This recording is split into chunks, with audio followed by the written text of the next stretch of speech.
Everyone, welcome to digital GK classes. तो आप सभी के बहुत सारे कमेंट्स आ रहे थे यूपी टेट को लेकर कि यूपी टेट का एग्जाम पैटर्न कैसा है, सिलेबस क्या है, इसकी तैयारी कैसे करें, चाहे आपका पेपर 1 हो या फिर पेपर 2 हो, डिटेल में। जो कि हर बार जो है यूपी टेट में कुछ चेंज नहीं होता है। अभी तक जितनी बार भी पेपर हुआ है सेम सिलेबस रहा है, सेम एग्जाम पैटर्न, एंड मे भी आने वाले समय भी ऐसा ही रहे, क्योंकि इसमें क्या चेंज कर लेंगे। जैसा सीटेट का सिलेबस है सेम वैसा ही है। हाँ, कुछ चीज़ें चेंज हैं जो कि मैं आपको बताने वाली हूँ। ऑफलाइन पेपर होगा, सब कुछ मैं इस वीडियो में आपको बताऊंगी। साथ में अगर आप वन टॉपिक वाइज भी चाहते हैं कि मान लो सीडीपी है तो उसमें कौन कौन से टॉपिक्स पढ़ने हैं, क्योंकि यहाँ पर क्या होता है ना कि यूपी टेट हो एग्जाम चाहे कोई भी एग्जाम हो, ये लोग पूरा अच्छे से एक्सप्लेन करके टॉपिक वाइज देते हैं, ताकि आप जो है एक एक टॉपिक सर्च करके अपनी खुद की मदद से आप बुक से आराम से पढ़ सकें।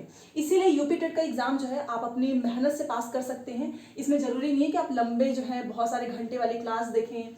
अगर आपने कुछ स्ट्रैटेजी को फॉलो की जो कि मैंने आपको बताया है, और मैंने भी अपने एग्जाम के समय पर यही सारी चीज़ें फॉलो की है, जो है 100% क्लियर होगा। देखिए, सबसे पहले तो मैं आपको सिलेबस बताऊंगी, एग्जाम पैटर्न और इसकी तैयारी आपको कैसे करनी है। मैंने भी सेल्फ स्टडी से किया है और बहुत अच्छे नंबर आए हैं। आप मेरा मार्कशीट देख सकते हैं, और दोनों पेपर साथ में मैंने क्लियर किया है, पेपर 1 एंड पेपर 2। आप भी अगर दोनों पेपर साथ में क्लियर करना चाहते हैं तो मैं आपको बताने वाली हूँ आपको कैसे करना है। एंड आप में से बहुत सारे लोगों के जो है यूपी टेट से रिलेटेड किताब, मतलब कौन सी बुक्स लें, क्योंकि आप भी जानते हैं बहुत सारी बुक्स हैं, समझ में नहीं आता है कौन सी बुक पढ़ें। तो मेरे पास जो बुक्स है मैं आपको वही बताना चाहूंगी, तो आप ये वीडियो देख लीजिए, देन हम बात करेंगे।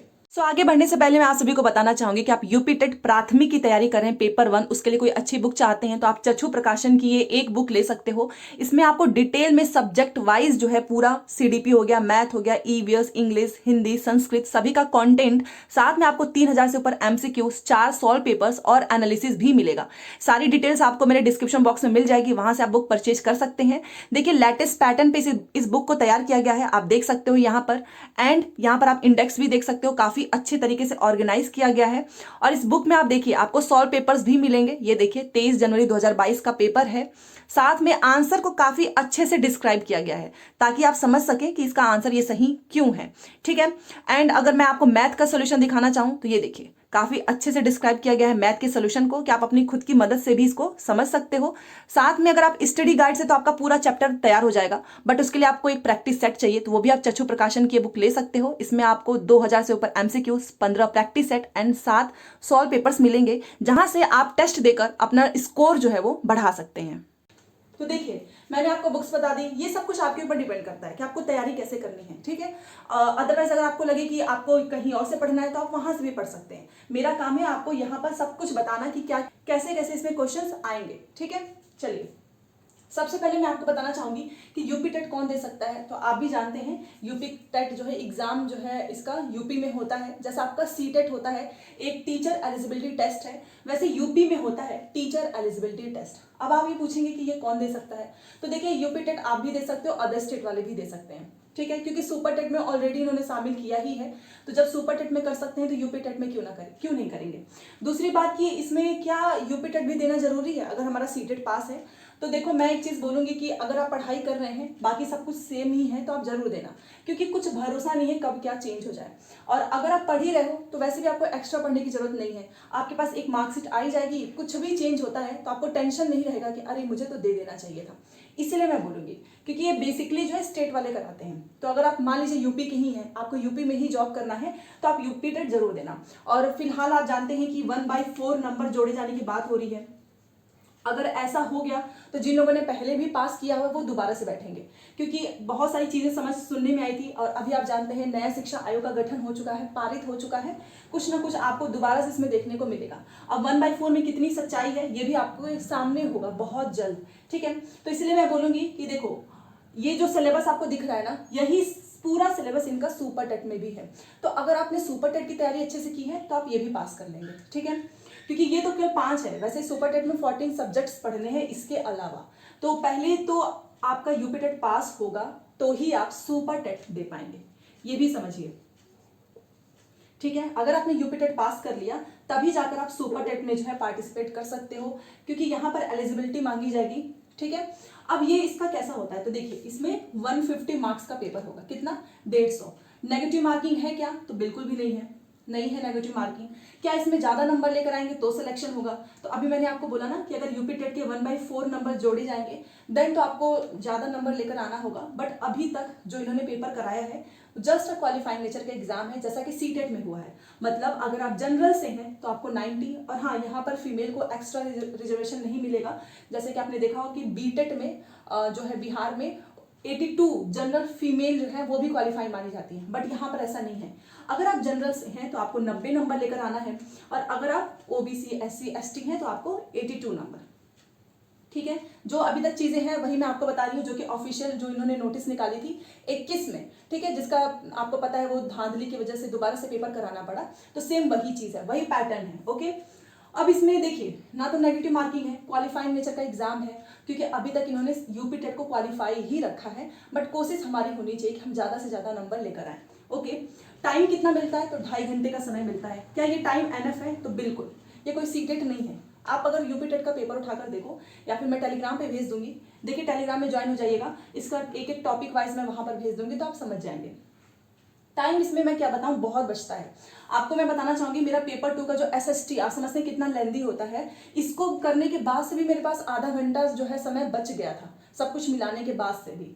क्योंकि क्या होता है ना, इसमें फैक्ट चीजें पूछी जाती हैं। सीडीपी में भी आपसे पूरा पैडागॉजी नहीं पूछा जाएगा, ये पूछा जाएगा कि इसको किसने दिया है, इस किताब का नाम किसने लिखा है, ये ऐसे वन लाइनर वाली चीजें हैं।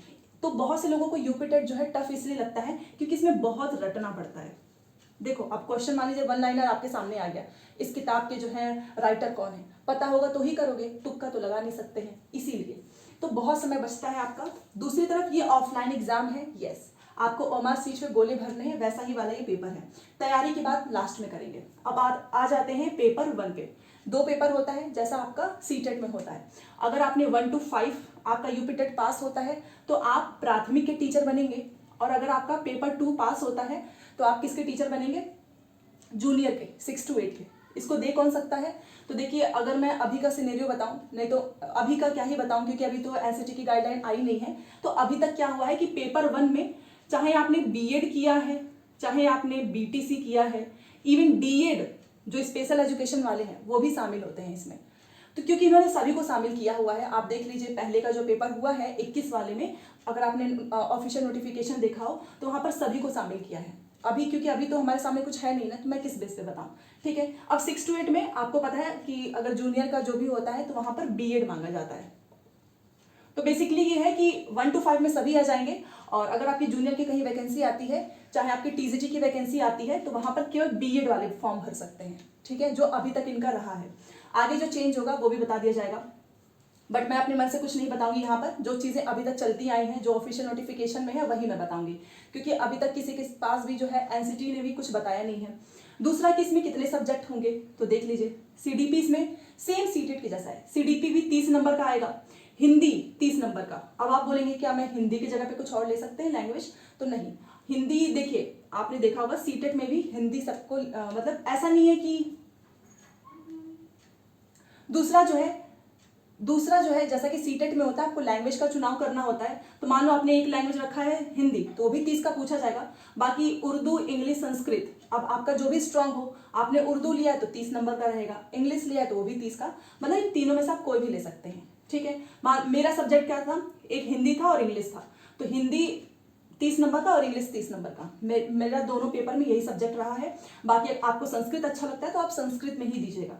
ठीक है, ये कंपलसरी नहीं है कि आपको जो है संस्कृत ही लेना है या इंग्लिश ही लेना है या उर्दू ही लेना है। ये हो गया। उसके बाद से मैथ्स आपका 30 नंबर का होगा, एंड ईवीएस भी आपका 30 नंबर का होगा। टोटल हो गया आपके 150 नंबर। सेम वैसा ही पेपर 2 में भी है आपका। सीडीपी 30 नंबर का है, हिंदी भी 30 नंबर का है, और आपको लैंग्वेज कोई भी चूज कर लेना जो आपका स्ट्रांग हो। उसके बाद से आता है यहाँ पे, क्योंकि देखो आप शिक्षक जो है 6 to 8 में किस सब्जेक्ट के बनेंगे, ये डिपेंड करता है कि आपका ग्रेजुएशन में क्या सब्जेक्ट रहा है। मान लो आप ग्रेजुएशन जो है आर्ट्स से रहे हैं, आपका आर्ट्स वाला कोई भी सब्जेक्ट हो, या फिर आपने बीकॉम किया है, बीकॉम वाले भी सभी एसएसटी लेंगे।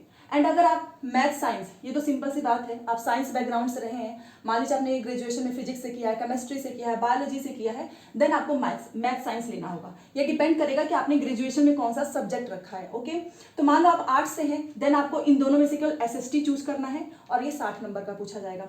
60 में सब कुछ रहेगा, इसमें हिस्ट्री रहेगा, ज्योग्राफी, पॉलिटी, इकोनॉमिक्स, सब कुछ इसमें रहेगा। और मान लीजिए आप ग्रेजुएशन आपने साइंस में किया है, देन आपके 30 नंबर मैथ के होंगे और 30 नंबर आपके साइंस के होंगे, तो ये मिलाकर 60। ऐसा नहीं कि दोनों लेना है, जी नहीं, डिपेंड करेगा ग्रेजुएशन के सब्जेक्ट के हिसाब से। तो ये भी आपका 150। दोनों का सेम क्राइटेरिया है, पहले जैसा होता आया है।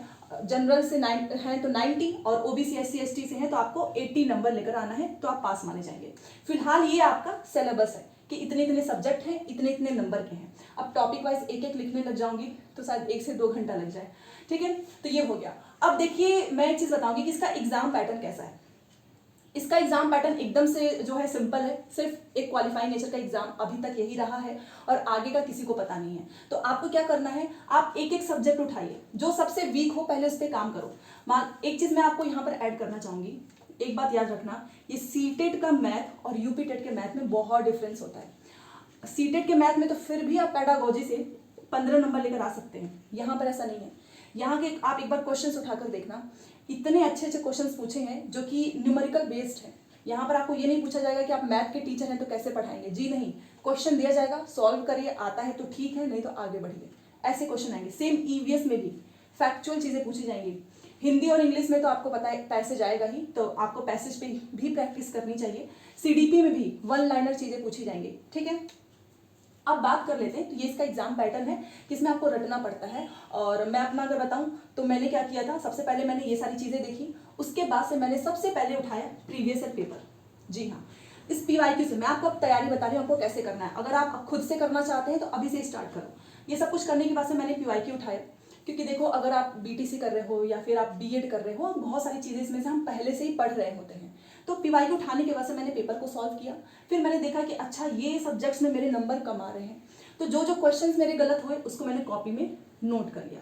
अब क्वेश्चन नोट करने से क्या होता है, हमको टॉपिक का पता चलता है। तो बस मान लो मेरे पियाजे में बार बार गलत हो रहा है, तो मैंने पियाजे को ऐसे फ्री में यूट्यूब पे डाला, जो भी चीजें मुझे मेरे सामने, मैंने सब कुछ कॉपी में नोट कर लिया, बस ऐसे मेरे नोट्स तैयार हो गए।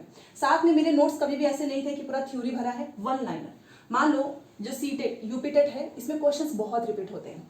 जैसे कि मान लीजिए CDP में मेरे 10 क्वेश्चन गलत हो गए, तो 10 क्वेश्चन मैं 1 लाइनर में लिखती थी। ये नहीं कि पूरा क्वेश्चन होता नहीं, जैसे कि अगर सैसवा अवस्था का समय कितना होता है, तो बस मैं लिखती थी सैसवा काल और सामने उसकी एज लिख देती थी, बस इतना ही। कोई बुक्स है तो उस बुक्स का नाम लिखती थी सामने। इससे क्या होगा ना कि आपके बहुत शॉर्ट नोट्स तैयार हो जाएंगे और आपके पास इतने सारे क्वेश्चंस हो जाएंगे ना कि अगर आप बार बार उसी क्वेश्चंस को रिपीट करेंगे, मतलब बार बार रिवीजन करेंगे, तो आप देखेंगे कि आपकी तैयारी काफी बेहतर हो रही है। ये है सही तरीका। तो आपको भी ऐसे करना है। सबसे पहले आप PYQ उठाइए। देखिए PYQ करने का एक सीधा सा मतलब होता है कि आप समझ गए कि यूपीटेट में किस तरीके के प्रश्न पूछे जाते हैं, जो कि आपको कोई नहीं बताएगा। मॉक टेस्ट पहले बोल देती हूँ, बिल्कुल भी मत करना, क्योंकि मॉक टेस्ट अभी करने का कोई मतलब नहीं है। पहले आप PYQ पूरा खत्म करो, खुद के नोट्स बनाओ, सेल्फ स्टडी करेंगे ना आप, तो आपको आधी चीजें वैसे ही याद हो जाएंगी। क्योंकि जब आप किसी पे डिपेंड होते हैं तो आप उनके अकॉर्डिंग चलते हैं, बट अगर आप खुद से सोच समझ के काम करते हैं तो आपको समझ में आता है कि अच्छा ये सारी चीजें मुझे कंप्लीट करनी है। मैथ के लिए सबसे एक चीज बोलूंगी कि देखो, अगर आपका मैथ अभी से आपने स्ट्रॉन्ग नहीं किया तो आपको सुपर टेट में बहुत दिक्कत होगी। सुपर टेट में भी इतने अच्छे क्वेश्चन पूछे जाते हैं, इसीलिए मैथ बहुत इंपॉर्टेंट है, अभी से इस पे लग जाओ, इसीलिए मैंने ये बनाया है वीडियो। ठीक है, तो देखिए मैंने आपको सब कुछ बता दिया है, सिलेबस, स्ट्रेटेजी, तैयारी कैसे करनी है, बुक्स भी मैंने आपको बता ही दिया है।